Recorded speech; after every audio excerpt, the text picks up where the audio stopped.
And now, please welcome back to the stage TEA Summit Co-Chair, Joanna Del Moral. Thank you. That is a long walk. All right.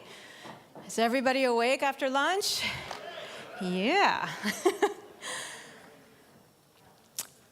Success is peace of mind in knowing you've done your best.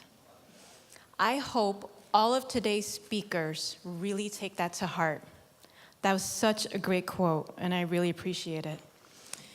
It is now my pleasure to introduce the Thea Classic. Cedar Point is located on a peninsula extending into scenic Lake Erie in Sandusky, Ohio. It is North America's second oldest park.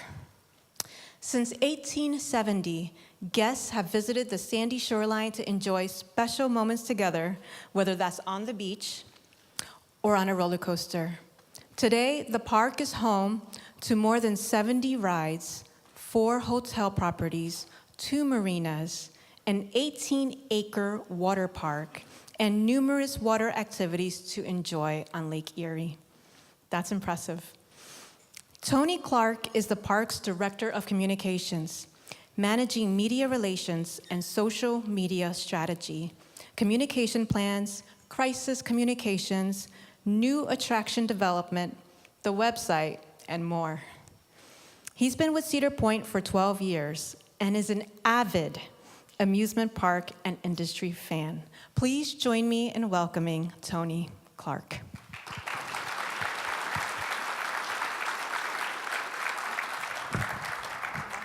Thank you very much. That is a long walk, but I'm here, and we just had lunch.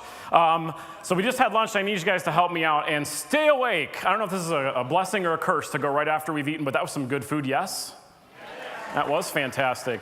A little bit about me. My name is Tony Clark, and it's a pleasure to be here with you. It's fun listening to these stories of all the speakers this morning because I even remember going to Universal Studios in Orlando as a kid. We went with my family for the first time, not when I was a kid, when I was much younger, and they were actually building Islands of Adventure. And I remember seeing like cranes and dust and being so excited for what was coming. I knew then I had to be in this industry, and so I made that happen. I'm originally from Milwaukee, Wisconsin, which is sort of the frozen tundra.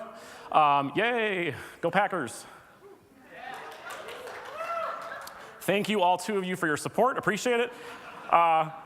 At the age of 16, I got my first job at Six Flags Great America in Chicago. That was the park that we were used to visiting, and I knew I wanted to work in the industry, so I begged my mom to let me work there, and I worked there as a ride operator for 2 seasons, and everybody kept talking about how awesome a place called Cedar Point was, and I said, I would love to go, but I'm underage, and if you took me, that would be really bad. So I waited until I was a little older and visited Cedar Point for the first time in 2000 when they built Millennium Force, the world's first giga coaster, and I fell in love with it and could not look back. I checked the website every day, refreshed it over and over and over again, looking for a job until I was finally hired as a public relations representative back in 2000. And now it's my job to be the big mouth about the park, to talk about it. And I love talking about the park and sharing everything that I know about it with people that ask, that want to know, and in some cases that don't want to know, but I still tell them anyway. So a little bit about Cedar Point. It is the second oldest continuously operating amusement park in North America.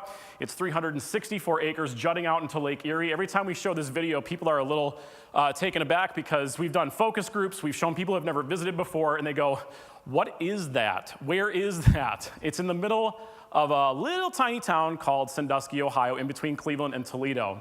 It's got Lake Erie on the north side of it, Sandusky Bay on the south side, and we have 71 rides, including 18 roller coasters. Our reputation has always been the roller coaster capital of the world. It's our claim to fame. It is the hero of any amusement park, so when you have a lot of them, people tend to pay attention. That's kind of been our calling card over the years. But there's so much more than that. There's a gorgeous mile-long beach, several hotel accommodations on property, 2 marinas, and the 18-acre Cedar Point Shores water park. It was completely renovated a year ago. We did a major transformation, listened to our guests, asked them what they wanted us to do with the water park.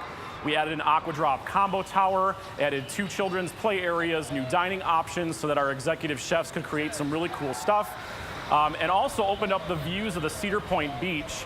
When guests first came to Cedar Point, we're gonna learn a little bit more about what they did, but it was just a beach. There was nothing else there. And so in order for them to see really where all of this started, we had to clear some brush. Now there's beautiful panoramic views of Lake Erie when you are at the water park. And so that tie into the beach is very significant, and we're gonna come full circle here in just a short bit.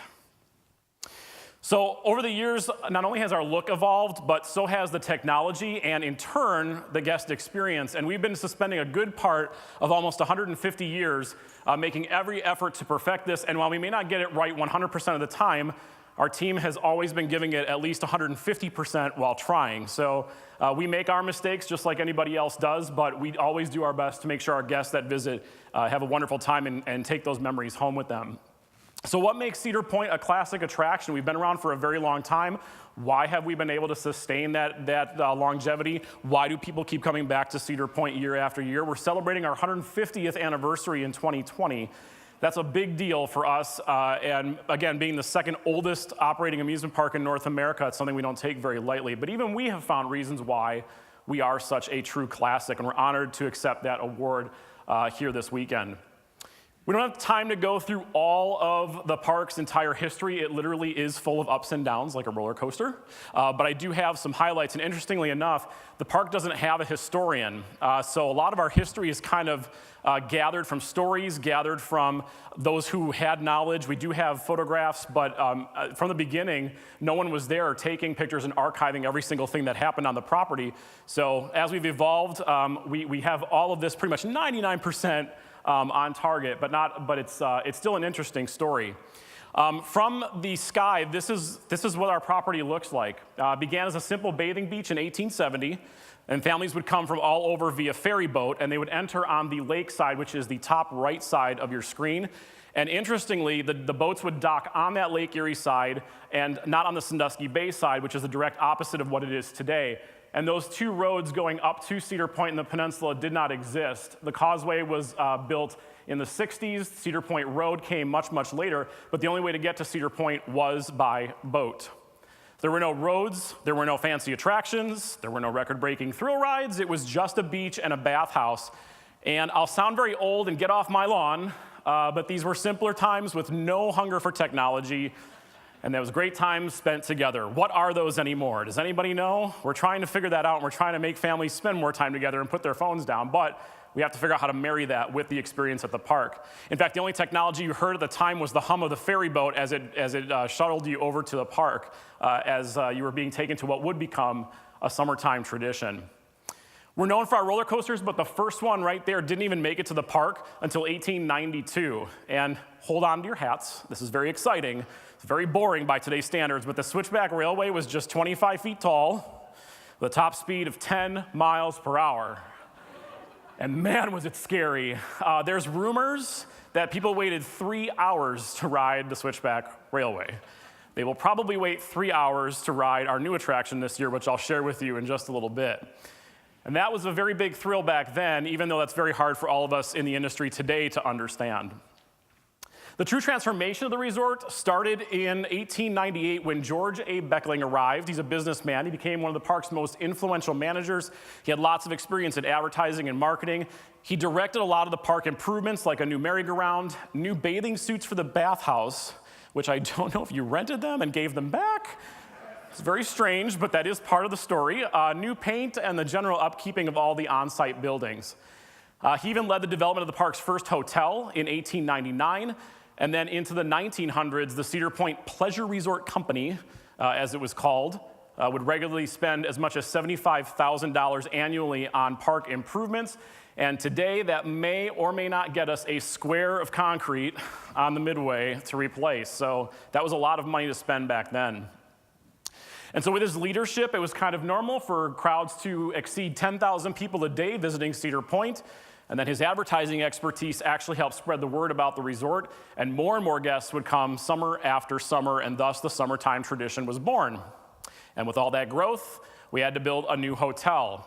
So in 1905, the Hotel Breakers was added to the property. That is what it originally looked like, and it's with great pleasure that I can say that this hotel still stands today as one of the largest hotels on the Great Lakes, still welcoming guests even though they enter on the opposite side of the building on the park side. So if you're looking at the hotel right now, That original section right there that's lit up, that is the original section. We've added buildings around it, but guests would arrive from this side. So that was your entrance experience to Cedar Point. Then during the Great Depression and World War II, George Beckling passed away. All of that happening, the park's golden age ended, and many of the rides and concession stands were closed, torn down. Some of them didn't even open, and Americans weren't taking summer vacations anymore, and it looked like the park was actually going to close. But big bands were actually the saving grace, playing in the Coliseum Ballroom. And these bands brought large crowds, and Cedar Point continued to thrive as a resort. That ballroom also still stands today. It's a little difficult to work with because it does need some improvements, but we do have events in there occasionally, including weddings. We do some community balls in there as well. It's a very beautiful space, and when you step in there, it literally is like stepping back in time. Things changed after the Depression. In the 50s, we had two new owners of the park, Emile LaGrosse and George Roos, and they wanted to take the park into a different direction, and this is where it gets really scary. They wanted to turn Cedar Point into a housing development. You can say it, because I put it in my notes. It says, no! And it's known, they wanted to call it the Fort Lauderdale of the North. Doesn't that sound exciting? Fort Lauderdale's great, no offense to Florida, but that's what they wanted to call it. But they had a lot of public outcry that said, no, you guys, please don't do that. And with the debut of a certain new amusement park just steps away named Disneyland, that swayed their decision to rebuild Cedar Point into an amusement park. And it had a new name. That wasn't Cedar Point. The nickname of this new park was the Disneyland of the Midwest. It's a lot of weird names over the years, but it's pretty cool. And I love Disneyland, so it works out just fine. The development of the park continued for decades, and then soon we started to build rides, more food stands, and record-breaking attractions that started to arrive, like the Gemini right there, our racing coaster in 1978. And at the time, it was the world's tallest and fastest roller coaster, 125 feet tall and 60 miles per hour, courtesy of our friends at Aerodynamics. Speaking of aero, this, the granddaddy of them all. This is the one that a lot of people remember riding and being in awe the first time they saw it on television or saw a news story about it, Magnum XL 200. And this is what put Cedar Point on the map in our time, as I would say. And that's what started the roller coaster wars in the amusement park industry. If you remember, at this time, every park in the country tried to build something bigger, taller, and faster, and that was the marketing gig back then. That no longer really happens, but this is the coaster that started that all. It's also the world's first hyper coaster, which is the first roller coaster to eclipse 200 feet tall. They did a lot of work on this roller coaster right there on site because obviously they did not have all of the computer-aided software to do a lot of this work, so they had to do trial and error on site. And it was just a truly remarkable ride at the time. It still is today. Does anybody here remember riding Magnum or hearing about Magnum for the first time? Okay, yay. There were big waves over there. Cool. In 1994, we went bigger again because, again, roller coasters were our thing. They're still our calling card. The world's tallest and fastest inverted roller coaster was built. That's the Raptor, and that's right at the front of the park. That technology had been debuted 2 years prior at Six Flags Great America, when I remember waiting in line 3 hours to ride Batman the Ride in 1992. And in 96, saw Mantis, the world's tallest and fastest stand-up roller coaster. Who loves to stand up while riding roller coasters? Anyone in this room? No, our guests didn't either. At the time, that was the thing.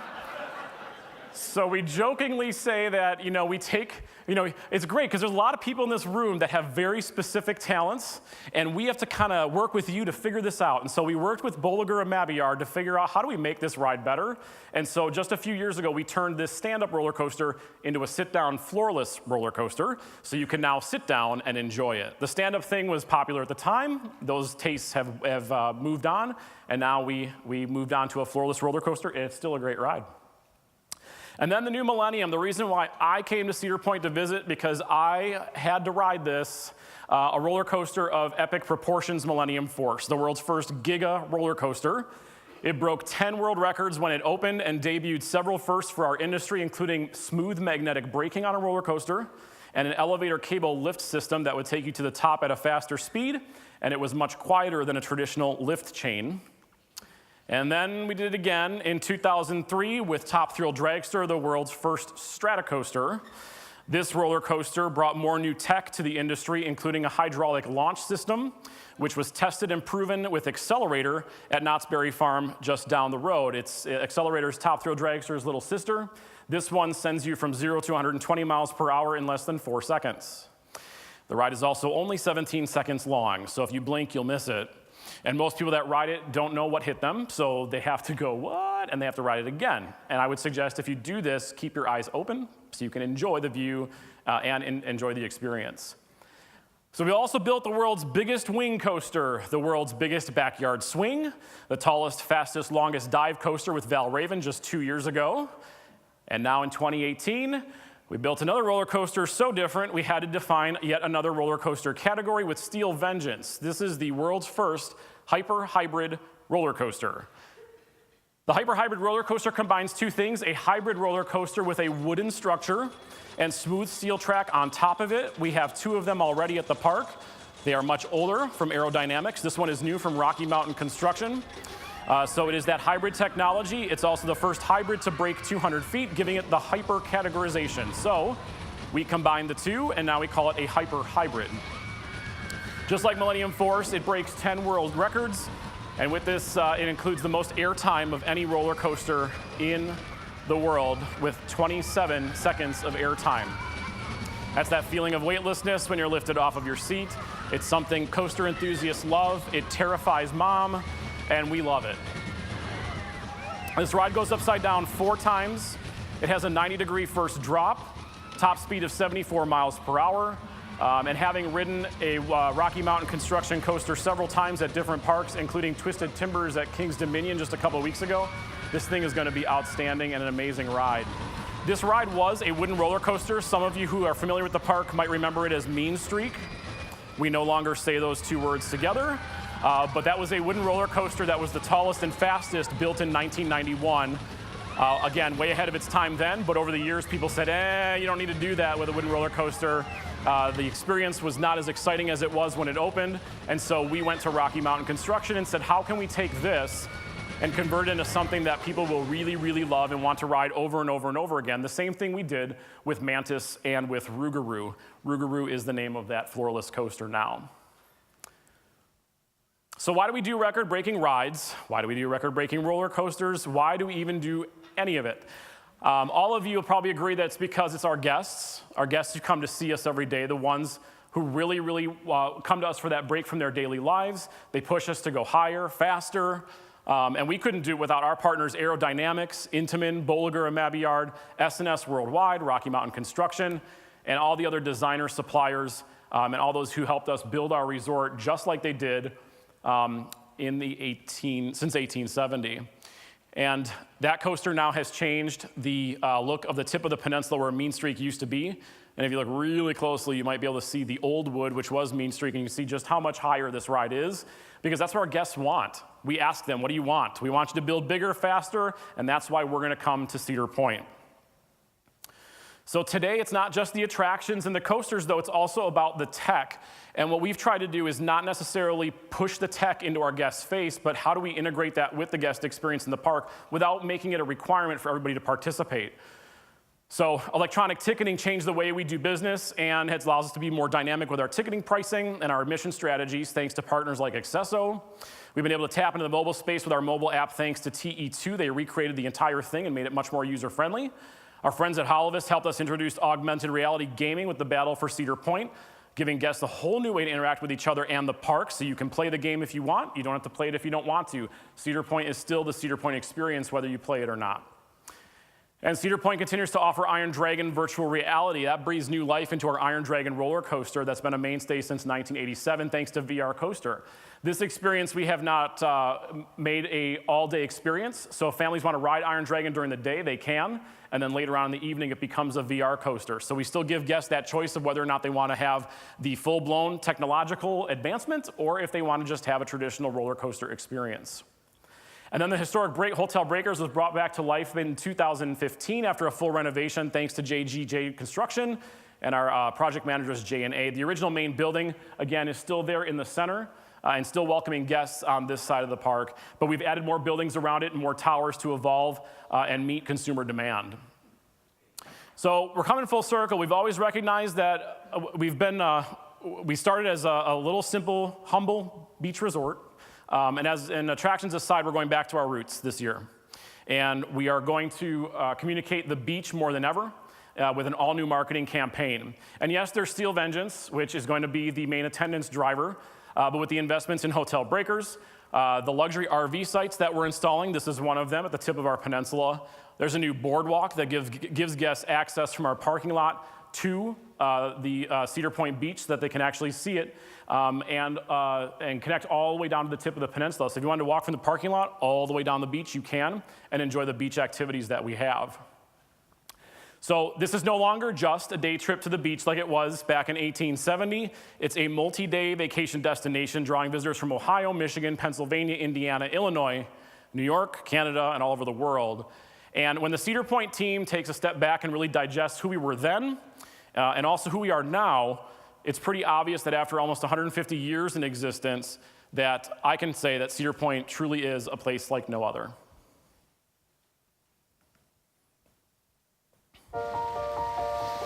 There's a place on a lake, a great lake, that is like no other.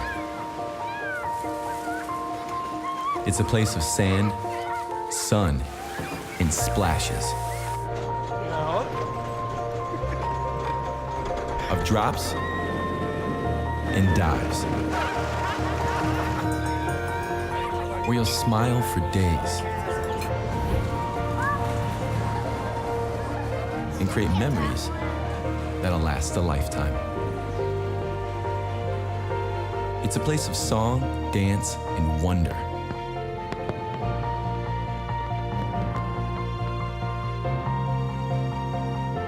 That brings out the child in everyone. There's a place on a lake, and it's like no other. And that place is Cedar Point. Is anyone crying? I am. Sorry. That's our new ad campaign for this year. It's called A Place Like No Other, and it communicates the fact that Cedar Point isn't what you expected it to be. You've heard about it, maybe you've seen it on TV. It's not roller coasters and thrill rides nonstop. It's about this experience with your family. This is a different approach for us to take, even with advertising. We usually all go hardware, roller coasters and thrill rides. And so this is a new spot that we're debuting this year. And hopefully that will communicate to guests that you really do need to spend more days with us and enjoy the time spent together.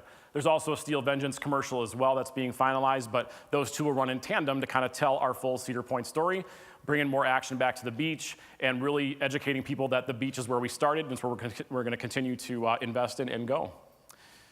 And with that said, if anybody has any questions, I'd be happy to answer them. Or at least try to, unless the lunch has made everybody sleepy. Microphone coming. By the way, I love your park. I'm a huge fan. Thank you. Go there this summer and ride the new ride.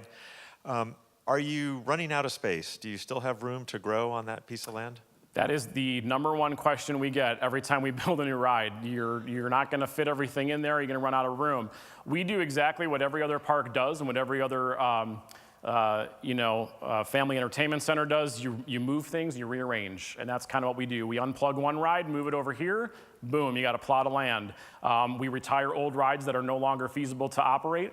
And sometimes people hate that, but we say in order to move forward, that's kind of what we have to do. So there are creative ways to do that. We have a giant parking lot. We have land off property that we have not done anything yet with. So hoping that the rumored monorail makes it to Cedar Point sometime soon. It's a big rumor in Ohio, and all the fans want us to build a monorail from parking to our park. So yeah, there's ways to move things around and make sure that we can still continue to offer new attractions and a great overall experience.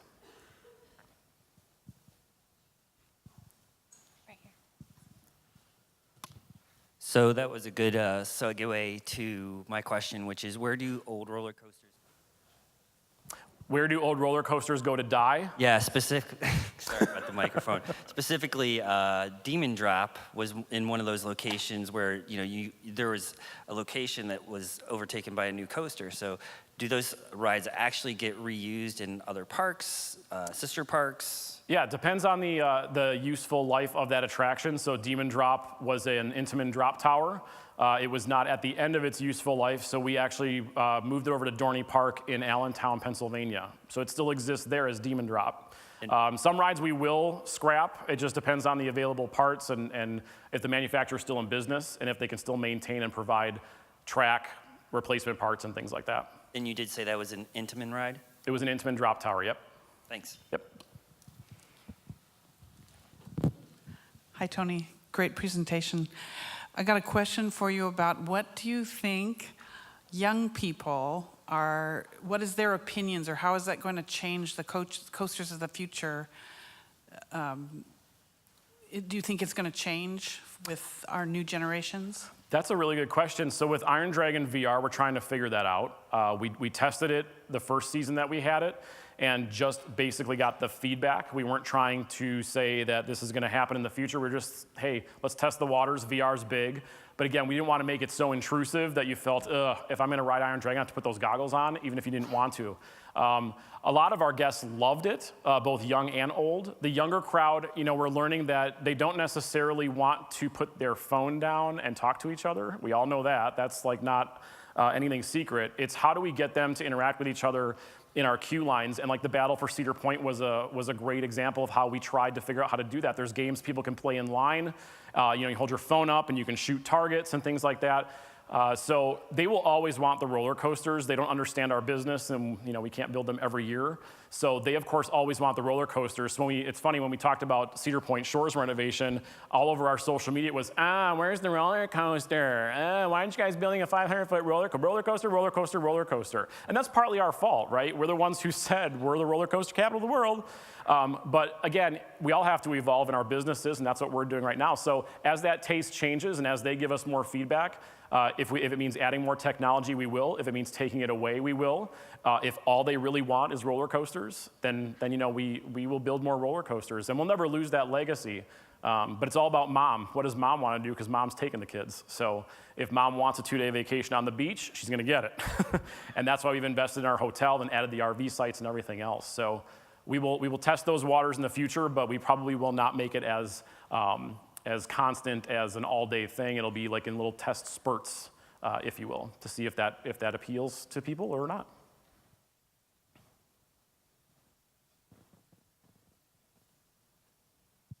Anyone else? That's it? No more? All right. Thank you, Cool. Tony. Thank you all very much. Thank you so much. I'll leave that with you.